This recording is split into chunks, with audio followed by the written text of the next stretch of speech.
Pregnancy test positive. আপনি কি উৎকণ্ঠায় আছেন?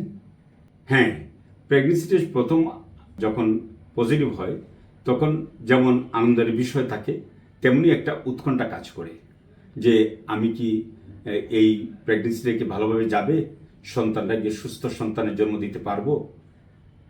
এই ব্যাপারে আমি কথা বলছি ডাক্তার Nibar Chandra Pal, chief consultant Dipshika infertility care and counselling centre, Sreemangal. Pregnancy test positive হওয়ার 6 থেকে 8 সপ্তাহের মধ্যে একটি স্ক্যান করতে, যেটার নাম হলো ভায়াবিলিটি আল্ট্রাসোনোগ্রাফি স্ক্যান, যার মাধ্যমে আমরা জেস্টেশনাল সেকের অবস্থা জানতে পারবো, নাম্বার অফ জেস্টেশনাল সেক,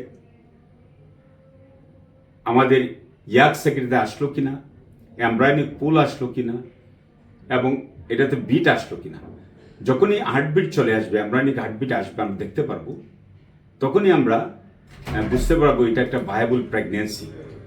তারপর আমরা আরও অ্যাসোসিয়েটেড জানতে পারবো, যেমন প্রেগনেন্সিটা ইন্ট্রাইউটেরাইন কিনা, না এক্সট্রাইউটেরাইন, অনেক সময় একটুই প্রেগনেন্সি হয়, মোলার প্রেগনেন্সি আছে কিনা।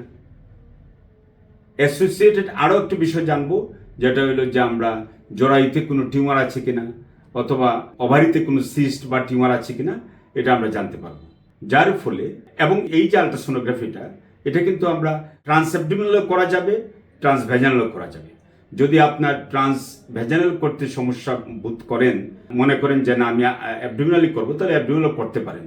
তবে আল্ট্রাসোনোগ্রাফি ট্রান্সভ্যাজানাল আল্ট্রাসোনোগ্রাফি হলো অ্যাপ্রোপ্রিয়েট ফর আর্লি প্রেগনেন্সি। তাই এই আল্ট্রাসোনোর মাধ্যমে আপনি আশ্বস্ত হতে পারবেন যে আপনার প্রেগনেন্সিটা ভায়াবল কিনা, এবং এটা আপনার অনেকটা নিশ্চিন্ত করবে, প্রাথমিক একটা চিন্তা দূর হবে, এবং আপনি প্রেগনেন্সিটাকে পুরোপুরি এনজয় করতে পারবেন। ধন্যবাদ আপনাকে।